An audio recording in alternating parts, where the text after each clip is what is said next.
Hello friends, welcome to Shanti centre vlogs. இன்னைக்கு பன்னீர் ஜாமுன் எப்படி செய்யலான்னு பார்க்கலாம். வீடியோவை ஸ்கிப் பண்ணாமல் ஃபுல்லாக பாருங்கள். நான் டீட்டெயில்டாக ஸ்டெப் பை ஸ்டெப்பாக நிறைய விஷயங்கள் சொல்லியிருக்கேன்.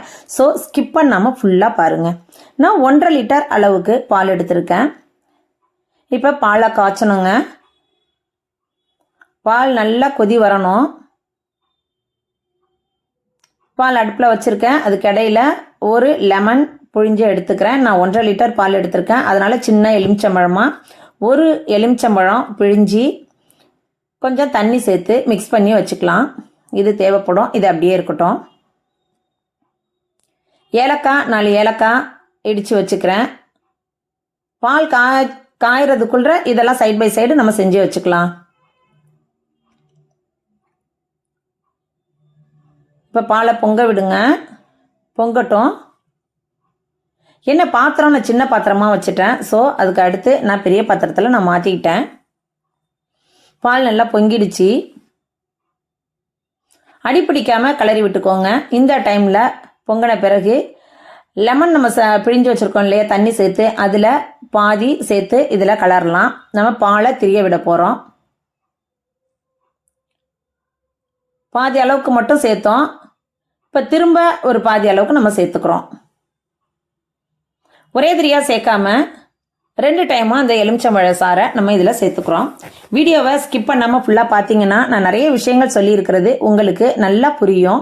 பிகினர்ஸ் கூட ஈஸியாக செய்யலாம் இந்த பன்னீர் ஜாமுன். இப்போ பாருங்கள், உங்களுக்கு நல்லா தெரியும். இப்போ பால் திரிஞ்சு வந்துடுச்சு. நான் வேறு பாத்திரத்தில் மாற்றிக்கிட்டேன். ஏன்னா இது சின்ன பாத்திரமாக இருந்ததுனால நான் கொஞ்சம் பெருசில் வேற மாற்றிக்கிட்டேன். இப்போ நல்லாவே பால் திரிஞ்சு வந்துடுச்சு. இதை ஒரு மஸ்லின் துணியில் நம்ம வடிகட்டணும்ப்பா. நான் முன்னாடியே சொன்னது மாதிரி நான் நல்லா ஃபுல் டீட்டெயில்டாக சொல்லியிருக்கேன். ஸோ ஸ்கிப் பண்ணாமல் வீடியோவை பாருங்கள். புதுசாக பார்க்குறீங்க அப்படின்னா சாந்தி சென்டர் விலாக்ஸை சப்ஸ்கிரைப் பண்ணிவிட்டு பாருங்கள். உங்கள் ஃப்ரெண்ட்ஸ் அண்ட் ரிலேட்டிவ்ஸ்க்கு நிறைய ஷேர் பண்ணுங்கள், லைக் பண்ணுங்கள், கமெண்ட் பண்ணுங்கள். இப்போ ஒரு காட்டன் கிளாத் அல்லது மஸ்லின் கிளாத்தில் இதை வடிகட்டிக்கலாம். திரிஞ்ச பாலை சூடாக இருக்கும். ஸோ கொஞ்சம் ஆற விட்டு கூட நீங்கள் பிழிஞ்சு எடுத்துக்கோங்க. இப்போ வடிகட்டுனா அந்த தண்ணி இருக்குது பார்த்தீங்களா, இந்த தண்ணியை தூக்கி தூரம் வீசிட வேண்டாம். ஏன்னா இது நல்லா சத்தான தண்ணி தான். இதில் சாம்பார் பருப்பு வேகப்பட வச்சுக்கலாம், சப்பாத்தி பிசையாக வச்சுக்கலாம். நான் அதுக்காண்டி தான் வச்சுருக்கேன். சாம்பார் வைக்க போகிறேன். ஸோ நான் தள்ளி எடுத்து வச்சுக்கிட்டேன். இப்போ இந்த பன்னீர் நமக்கு ரெடி ஆகிடுச்சு. இந்த பன்னீரை நம்ம வாஷ் பண்ணணும். ஏன்னா இதில் எலுமிச்சம்பழ சாறு சேர்த்ததுனால கொஞ்சம் புளிப்பு சுவையாக இருக்கும். ஸோ தனியாக ஒரு பாத்திரத்தில் தண்ணி வச்சுருக்கேன். தண்ணியில் நல்லா டிப் பண்ணி இது மாதிரி எடுங்க. அதில் உள்ள புளிப்பு சுவை எல்லாமே போயிடும்ப்பா. நீங்கள் மேலால் தண்ணி ஊற்றுனீங்கன்னா அது போகாது அந்த அளவுக்கு. நீங்கள் இது மாதிரி ஒரு ஆழமான பாத்திரத்தில் தண்ணி வச்சுக்கிட்டு இப்படி விட்டு பிழிஞ்சு எடுத்தீங்க அப்படின்னாலே அதில் உள்ள புளிப்பு சுவை போயிடும். 1.5 லிட்டர் பால் நான் காய்ச்சினேன் இல்லையா, அதுக்கு எவ்வளோ பன்னீர் கிடச்சிருக்கு பாருங்கள். எனக்கு கடையில் 200 கிராம் பன்னீர் என்ன ரேட்டு விற்கிதுங்கிறது உங்களுக்கே தெரியும். நிச்சயமாக இது 1/2 கிலோவுக்கு மேலே உள்ள பன்னீர் கிடச்சிருக்கு. இது நல்லா ஒரு ஸ்ட்ரைட்டாக வச்சு நான் திருப்பி வச்சுட்டேன். வச்சு மேலே ஒரு இடிக்கல்ல வெயிட்டு எது வேணாலும் நீங்கள் வச்சுக்கலாம். இப்படி வச்சுக்கிட்டீங்க அப்படின்னாலே சூப்பரான பன்னீர் ரெடி ஆகிடும். ஏன்னா அதில் உள்ள எக்ஸஸ் வாட்டர் எல்லாமே அதில் வடிஞ்சிடும்.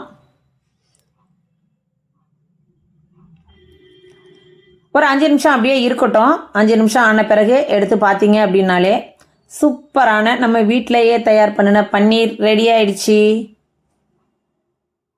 இவ்வளோதாங்க பன்னீர் ரெடி பண்ணுற முறையே இவ்வளவுதான். இதை தான் நம்ம அதிகமாக காசு கொடுத்து கடையில் வாங்கிட்டு இருக்கோம். 1.5 லிட்டர் பால் தாங்க. 1.5 லிட்டர் பாலுக்கு நமக்கு 1/2 கிலோவுக்கு மேலேயே 3/4 கிலோ அளவுக்கு பன்னீர் கிடச்சிருக்கு. 200 கிராமே எவ்வளோ ரேட்டு விற்கிது கடையில் அப்படிங்கிறது உங்களுக்கு தெரியும். ஸோ இந்த பன்னீர்லாம் நம்ம வீட்டிலையே ஈஸியாக ரெடி பண்ணிடலாம். பன்னீர் ப்ரிப்பேர் பண்ணுறதுக்குன்ட்டு ஒரு பாத்திரம் கூட ஒன்று ஸ்கொயர் ஷேப்பில் இருக்குது. அது மாதிரி நீங்கள் வச்சுக்கிட்டிங்கன்னா கூட கடையில் விற்கிறது மாதிரி ஸ்கொயர் ஷேப்பில் பன்னீர் நமக்கு வீட்டிலையே ரெடி பண்ணிக்கலாம். பாருங்களேன் எவ்வளோ சூப்பராக இருக்குது பாருங்கள் பன்னீர். ஐயோ அவ்வளோ ஒரு சாஃப்ட்டு, அவ்வளோ நம்மளே பன்னீர் பண்ணுறோம் அப்படின்னாலே நமக்கு அதுலேயே ஒரு சந்தோஷம் இல்லை, ரொம்ப சந்தோஷமாக இருக்கும். எவ்வளோ சாஃப்டாக புஸ் புஸ் பன்னீர் ரெடி ஆகிடுச்சு பாருங்கள். இப்போ இந்த பன்னீரை வச்சு தான் நம்ம ஜாமுன் செய்ய போகிறோம். எப்படி உடச்சி காமிக்கிறேன் பாருங்களேன். செம்மையாக இருக்குல்ல பார்க்குறதுக்கே. அவ்வளோதான்ப்பா. இப்போ இந்த பன்னீரை நல்லா உதிர்த்து விட்டு கையால் நல்லா உள்ளங்கையில் வச்சு அழுத்தி பிசையணும். நல்ல சாஃப்டான ஒரு பேஸ்ட் மாதிரியான பக்குவத்துக்கு இதை பிசையணும். ஏன்னா இது உதிராக இருக்கும். நான் எப்படி பிசைகிறேன் பாருங்க. உள்ளங்கைக்கு மேல் உள்ள அந்த பெருவிரல் உள்ள இடத்துக்கிட்ட வச்சு அழுத்தி பிசைங்க. வீடியோவை ஸ்கிப் பண்ணாமல் ஃபுல்லாக பார்த்தீங்கன்னா நான் என்னென்ன சொல்லியிருக்கேன், எப்படியெல்லாம் என்னென்ன டிப்ஸ் எல்லாம் கொடுத்துருக்கேங்கிறது உங்களுக்கு புரியும். இப்போ நல்லா பிசைஞ்சு எடுத்தாச்சுப்பா. நல்லா சாஃப்டாக வந்துருச்சு. இதில் 1 ஸ்பூன் கார்ன்ஃப்ளவர் சேர்த்துக்கிறேன், 2 ஸ்பூன் மில்க் பவுடரும் சேர்த்துக்கிறேன். மில்க் பவுடர் சேர்க்கறதுனால இன்னும் கூட நமக்கு நல்ல டேஸ்ட்டாக கிடைக்கும். இப்போ அதையும் சேர்த்து நல்லா பிசைஞ்சு எடுத்துக்கலாம். இதில் கலரு ரோஸ் எசன்ஸ் சேர்த்துக்கிறேன், ரோஸ் கலரில் உள்ளது. ஸ்மெல்லுக்கும் நல்ல ரோஸ் எசன்ஸ் வாசனையாக இருக்கும். ஏன்னா பன்னீர் தானே நம்ம செய்ய போகிறோம், பன்னீர் ஜாமுன் செய்ய போகிறோங்கிறதுனால அந்த ரோஸோட எசன்ஸ் வந்து இதில் சேர்க்கறதுனால நல்ல ஃப்ளேவர் சூப்பராக இருக்கும். கலரை பாருங்கள், பேபி பிங்க் கலருக்கு. ஐயோ, பேபி பிங்க்கு யாருக்கு தான் பிடிக்காது? நிச்சயமாக கேர்ள்ஸுனாலே பேபி பிங்க்கு கண்டிப்பாக உங்களுக்கு பிடிக்கும். நல்ல சாஃப்டான டோவாக பிசைஞ்ச பிறகு இது மாதிரி நீல சைஸில் நீல வாக்கில் நான் உருட்டி எடுத்துக்கிறேன். உங்களுக்கு என்ன ஷேப் வேணுமோ அது மாதிரி உருட்டி எடுத்துக்கலாம். ரவுண்ட் ஷேப்பில் கூட நீங்கள் போட்டுக்கலாம். கடையிலெல்லாம் இது மாதிரி இருக்கும். ஸோ நம்ம கடையில் உள்ளது மாதிரியே போட்டுக்கிறோம். இப்படி உருட்டி அந்த மேல் பாகமாக வச்சு இப்படி உருட்டினீங்கன்னா அப்படியே அழகாக சிலிண்டர் ஷேப்புக்கு வந்துடுங்க. சூப்பராக இருக்குது பாருங்கள். இதே மாதிரி எல்லாத்தையுமே நம்ம உருட்டி எடுத்துக்கலாம். கண்டிப்பாக பன்னீர் ஜாமுன் செஞ்சு குழந்தைங்களுக்கு கொடுங்க. குழந்தைங்க மட்டும் இல்லைங்க, எல்லாருமே விரும்பி நம்ம சாப்பிடுவோம். அவ்வளோ ஒரு சூப்பராக இருக்கும். இதை தான் நம்ம கடையில் அதிகமாக காசு கொடுத்து நம்ம வாங்குகிறோம். பன்னீர் ஜாமுன்லாம் 1 கிலோ என்ன ரேட்டுங்கிறது நிச்சயமாக ஸ்வீட் ஸ்டாலில் எவ்வளோ ரேட்டு விற்கிதுங்கிறது உங்களுக்கு தெரியும். கண்டிப்பாக இது வந்து எனக்கு 3/4 கிலோ அளவுக்கு இருந்துச்சுங்க. இதுக்கு ஒரு சுகர் சிரப்பு நம்ம வந்து தயார் பண்ண போகிறோம். நான் 1/2 கிலோ அளவுக்கு ஜீனி எடுத்திருக்கேன். அதே மாதிரி எவ்வளோ கப்பில் அளந்தனோ அதே கப்பால் தண்ணி சேர்த்துக்கிறேன். இது பாகுபதம்லாம் தேவையில்லைங்க, ஜஸ்ட்டு சுகர் கரைஞ்சா போதும். இப்போ தட்டி வச்ச ஏலக்காயை இதில் சேர்த்துக்கலாம். ஃப்ளேவருக்காக காஞ்ச ரோஜா இதழ்கள் நான் வச்சுருக்கேன், அதையும் நான் இதில் சேர்த்துக்கிறேன். இப்போ இதில் இந்த கொதிக்கிற பாகில் அனைத்து ஜாமுனையும் நம்ம சேர்த்துக்கலாம். இது எல்லாத்தையுமே சேர்த்துற வேண்டியதான்ப்பா.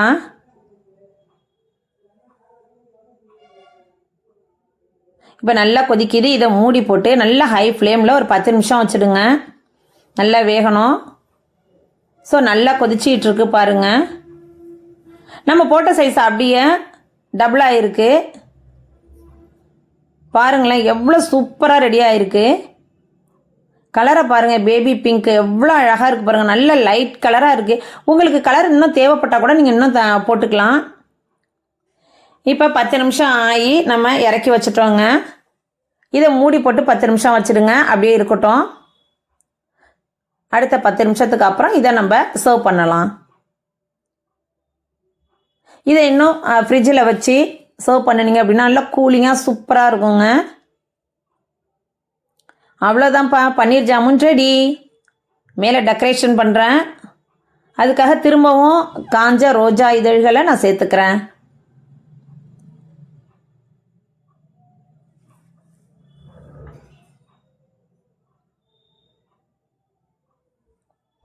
எவ்வளோ சூப்பரான பன்னீர் ஜாமுன் ரெடி ஆயிடுச்சு பார்த்தீங்களா? கொஞ்ச நேரத்திலேயே நம்ம ரெடி பண்ணிட்டோம். 20 நிமிஷம் தாங்க இந்த பன்னீர் ஜாமுன் செய்கிறதுக்கு டைம் ஆணிச்சு. பக்கத்திலே 20 நிமிஷம் ஸ்டவ் பக்கத்திலே நம்ம நின்றுட்டு இருந்தோம் அப்படின்னாலே 20 நிமிஷத்தில் கண்டிப்பாக 1/2 கிலோவுக்கு மேலே செஞ்சிடலாம் நம்ம. கண்டிப்பாக இந்த பன்னீர் ஜாமுனை நீங்கள் செஞ்சு பார்த்துட்டு எப்படி இருந்துச்சு அப்படிங்கிறத மறக்காமல் சாந்தி சண்டல் விலாக்ஸ்க்கு கமெண்ட் பண்ணுங்கள். புதுசாக பார்க்குறீங்க அப்படின்னா சாந்தி சண்டல் விலாக்ஸை சப்ஸ்கிரைப் பண்ணிவிட்டு பாருங்கள். வீடியோவை ஸ்கிப் பண்ணாமல் ஃபுல்லாக பார்த்ததுக்கு நன்றி. இதே மாதிரி இன்ட்ரெஸ்டிங்கான இன்னொரு வீடியோவில் பார்க்கலாம். தேங்க்யூ.